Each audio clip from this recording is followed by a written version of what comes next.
السلام عليكم ورحمة الله تعالى وبركاته. خذوا ورقة وستيلو، ورقة من هذا النوع ديال بابي مينيستر، الكرويات اللي عندك كرويات صغار، وستيلو. خدم مع الوليد ديالك تدريبات أو جوج ديال التداريب مهمة اللي غادي تنمي أولا الذكاء ديالو، ثانيا غادي تكون ترويض للدماغ ديالو، ثالثا غادي تنمي يعني غتقوي الأنامل الدقيقة، يعني الصبيعات ديالو. في نفس الوقت غادي تحسن الخط ديالو، غادي توريه حتى الاتجاهات في الكتابة، ما يبقاش يخلط لك الاتجاه من اليمين لليسار اليسار اليمين. إذا نبداو.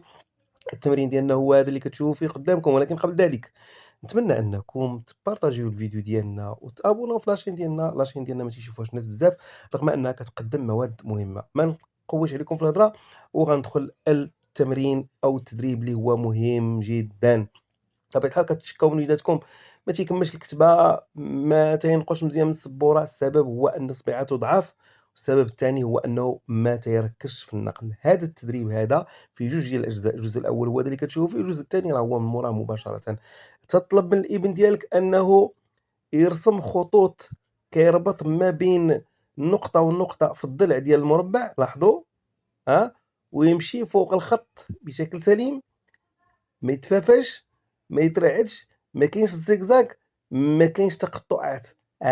البداية دائما تكون صعيبة، ولكن غادي يحسن الشكل، وغادي يطور الاداء، ودماغه غادي ياخد واحد العاده اللي غيولي تيمشي فيها فوق الخط بالضبط بالضبط بكل تاكيد. بشويه عليكم بشويه على وليداتكم، ما تزربوهمش. هذا راه الجزء الاول من التمرين، واللي تنقول لكم فيه بانه مع مرور الوقت الصبيعات ديال وليداتكم غيتقواو، المسك ديال القلم غيكون جيد، دماغه غيكون خدام، تركيزه غادي يرتفع، وفي نفس الوقت الخط ديالو غادي يولي ممتاز. شوفوا التمرين، بطبيعة الحال ملاحظتك تكون ظريفة وبشوية، ما تعصبش عليه بشوية. انا انت كتنبهو هو بحال هكا، قول لي لا ماشي هكاك، سير على الخط. دابا مزيان، حاول دير شي حاجة أكثر. برافو، حاول تمشي بالزربة وهكذا، وانت غادي نتوي. شوف شوف، ما شاء الله. مع شوف، ما تلقوا من وليداتكم الى ان يتقنوا الامر. بطبيعه الحال غتقول لي شحال ديال الوقت غادي يخصني في هذا الشيء. نقول لك ما تفوتش ربع ساعه يوميا مع الوليد ديالك في هاد التمرينات هادو. ديرهم لمده ديال سيمانه وشوف الوليد ديالك غادي يتطور. هذا راه الجزء الاول. الجزء الثاني راه مازال جاي باش تشوفوا. لاحظوا الاتجاه اللي جاي منه، جاي من اليمين الى اليسار. رضوا البال، وكانه كيكتب العربيه. الان شوفوا مزيان، ها هو جاي من اليسار إلى اليمين، وكأنه يكتب الفرنسية في نفس الورقة. دماغه الآن ولا تيخدم في الجهة الأخرى. الآن الدماغ ديالو غيولي خدام، الدماغ ديال ولدك غيولي الأداء ديالو جيد، وغيبدا يحط بأنه شوفوا كيبدا كيرون شوية. عرفتوا علاش؟ لأنه غير الاتجاه ديال الدماغ، غادي يخدم الدماغ ديالو من الجهة الأخرى. الخط ديال ولدك غيولي مزيان، لأن الحروف ما تعرفهاش من كيفاش كتبدا وكيفين كتسالي.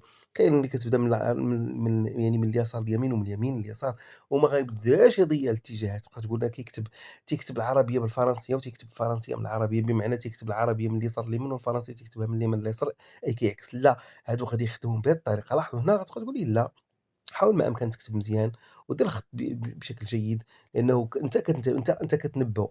انت كتنبه الولد ديالك. لاحظوا كل مره كيطور. شوفوا، شوف، ها، لاحظ، وبشويه يقول لي ممتاز، لا ماشي هكاك، قاد مزيان، هاديك لا، قاد مزيان، شويه زيد زيد، لا شت بحال كدير شت، شويه، حاول ما امكن، برافو، زيد شويه، خط، لا خط بزربه، حاول زرب باش حنا مع مرور الوقت ماشي بالضروره في الدقه الاولى الولد ديالك. شوف شوف شوف، ما شاء الله، شوف الان كيزرب هكذا، وحنا غاديين وبشويه علينا حتى حتى وليداتنا غادي يوليو ممتازين، ومسك القلم يولي قوي وما يغلبوش، والخط ديالو غيولي خط رائع.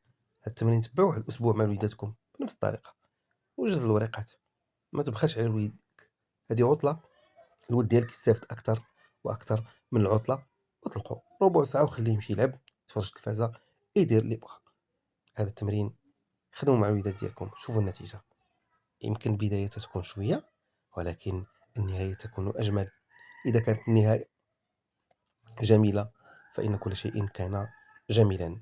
تحياتي، معكم الماستر سعيد. نتمنى أنكم تابوناو في لاشين ديالنا وتبارطاجيوها، فيديوهات مهمة لوليداتكم فيديوهات أخرى ستأتي قريبًا إن شاء الله. السلام عليكم ورحمة الله تعالى وبركاته.